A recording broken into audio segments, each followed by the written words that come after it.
9:24. Nos acompaña en esta parte del programa Carlos Sánchez Berzaín, director del Instituto Interamericano de la Democracia. Y por supuesto, luego de saludarlo, vamos a comenzar por Colombia y los acuerdos de paz. Buenas noches, ¿cuál es su opinión? Buenas noches, encantado. Un saludo a toda la audiencia tan importante. Bueno, Colombia y los acuerdos de paz. ¿Quién no quiere la paz? Todo el mundo quiere la paz. En el tema de Colombia hay, sin embargo, una disputa entre el gobierno e importantes sectores de la población que han llevado esto a un escenario de controversia política. La paz, empujada por el presidente Manuel Santos, felicitado por diferentes sectores de la política interior y del mundo, y la paz sí, pero no así, liderada por el expresidente y exjefe de Manuel Santos, que tuvo gran éxito en la lucha contra las FARC, el expresidente Uribe. Eso ha planteado una serie de exámenes, de los cuales el más importante, solamente para ser breve, que me salta a mí como mecanismo para legitimar ese proceso de paz, es la consulta popular que tienen que hacer, sobre la que se afirma que bastaría la aprobación del 13% de colombianos, que los límites, los porcentajes y las disposiciones legales han sido ajustadas de tal manera que en vez de que sean la mitad más uno de los colombianos, solamente el 13% podría aprobar aquello.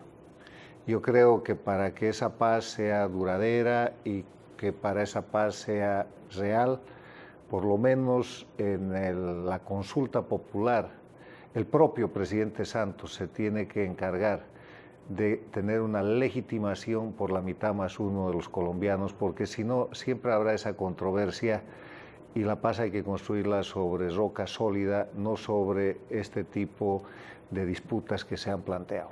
Puede parecer un formalismo legal, pero no es eso. Es una cosa de fondo. No lo es, y realmente no solo las personas que han hablado no estar de acuerdo con lo que se está llevando a cabo, no es porque no estemos de acuerdo con el proceso de paz, con que haya paz en Colombia. Obviamente todos los colombianos queremos que este proceso pues salga adelante, pero también hay muchos puntos que se están tratando y que no se le está dando al colombiano la posibilidad de decidir en torno a cada punto, sino a un acuerdo en general. Algo muy importante, y le quería preguntar al respecto, Henry Acosta, un economista que fue pieza clave allá con el proceso, y pues precisamente el 16 de junio del 2006, por primera vez fue quien le planteó un posible acuerdo de paz con las Fuerzas Armadas Revolucionarias al presidente Uribe en aquel tiempo, y luego en el 2010 a Santos.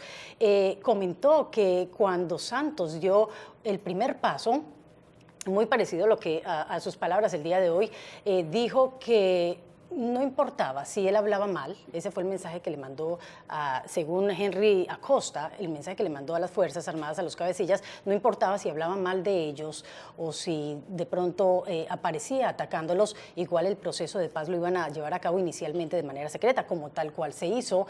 El presidente Santos mencionó hoy que él hubiese querido ver a los cabecillas también de las FARC en la cárcel y pagando por esto, pero que no, la venganza no es la manera de llevar a cabo esto para acortar de pronto un plazo. ¿Usted qué opina al respecto? Bueno, lo primero es que el tema de la paz es un tema de Colombia y los colombianos.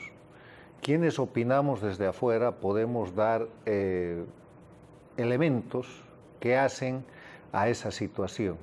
Pero precisamente porque este es un tema de Colombia y de los colombianos, el gobierno y la oposición y todo el sistema de la democracia colombiana, que hasta ahora ha sido ejemplar porque ha podido resistir guerrilla, ha podido resistir narcotráfico, y Colombia es un país institucionalizado donde no hay duda de que más o menos rige el Estado de Derecho y es una democracia. Por esa misma razón, los colombianos de gobierno y de oposición tienen que preocuparse de que la legitimación del proceso de paz, con las disputas, con los acuerdos, con los desacuerdos que son propios de la discusión democrática, de la dialéctica democrática, tenga un alto nivel de legitimación. Por eso yo quiero volver a insistir si es cierto, cosa que parece ser así, que solamente con el 13% del voto de los colombianos este proceso de paz puede ser aprobado, y todos los elementos que causan tanta disputa entre los colombianos van a ser dados por bien hechos con ese porcentaje tan bajo, eso no va a ser un proceso de Ahora, paz. no podrá haber paz en Colombia si no se resuelve el problema venezolano. ¿Por qué lo digo?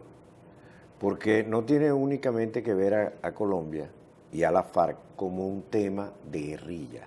Aquí hay un tema de narcotráfico. Aquí hay un negocio de narcotráfico.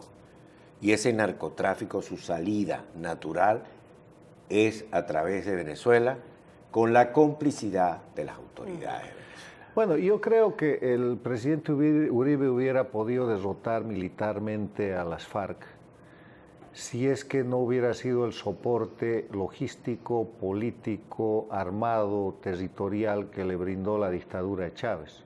Después del bombardeo de La Angostura en territorio ecuatoriano que hace el presidente Uribe, bloquea esa zona de apoyo y el gobierno de Correa se repliega y protesta más, protesta menos, se cierra a las FARC.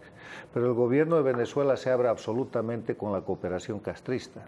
Las FARC en los últimos 25 años por lo menos son soportadas logística y política y militarmente por el castrismo, y desde el surgimiento del socialismo del siglo XXI, año 99-2000, son parte de la herramienta política antidemocrática y vinculada al narcotráfico de este proyecto castrista chavista. Entonces, ahí hay un tema que tiene que ver con Colombia y Venezuela, efectivamente, y recordarán ustedes la manera como se armó Chávez, cómo se potenció militarmente y el gasto que hizo militar precisamente para proteger esa frontera frente a la eventualidad de lo que podía ser una guerra colombo-venezolana por esa causa. Yo creo que la prudencia del presidente Uribe, sumada al hecho de que una confrontación de ese tipo hubiera tenido realmente consecuencias extraordinarias, hizo que las FARC sobrevivan militarmente a una derrota que era pues de carácter generalizado.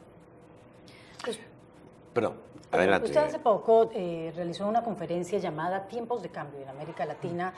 Estamos hablando de una crisis humanitaria terrible por la que está atravesando Venezuela, también este proceso de paz al que se enfrentan los colombianos en este momento y muchos países con Argentina, Chile, con economías básicamente devastadas y también estancadas.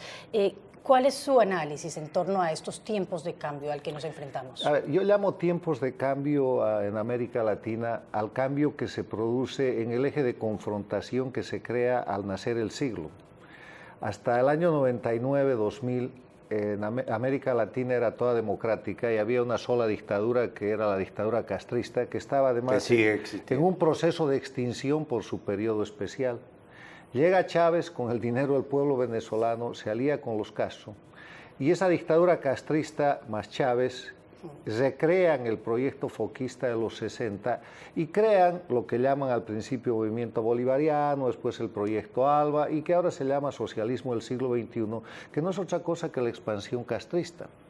Cuando Chávez muere, ese proyecto queda enteramente en manos de los Castro, de Cuba, y Cuba se convierte en el líder político latinoamericano, y entonces queda muy claro que hay dos Américas, que el eje de confrontación en América Latina no es de derechas y de izquierdas, no es de norte y sur, es de países democráticos contra los países no democráticos, dictatoriales, liderados por Cuba, que controlan Venezuela, Bolivia, Nicaragua y Ecuador, que llegaron a controlar la Argentina con los Kirchner, que tuvieron una gran penetración en el Brasil del Partido de los Trabajadores con Lula y con Rousseff, que fracasaron en Honduras, que casi controlan El Salvador, que intentaron controlar el Perú en 2 o 3 ocasiones, que alentaban movimientos armados subversivos y de rotura de los procesos democráticos en todas las Américas, y que financiaban campañas políticas para tratar de tomar el poder, y que se metieron en la Organización de Estados Americanos con el petróleo venezolano,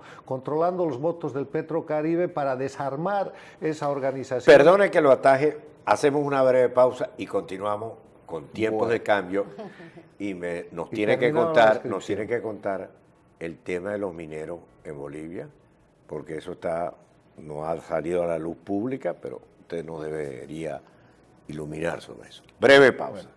9:35.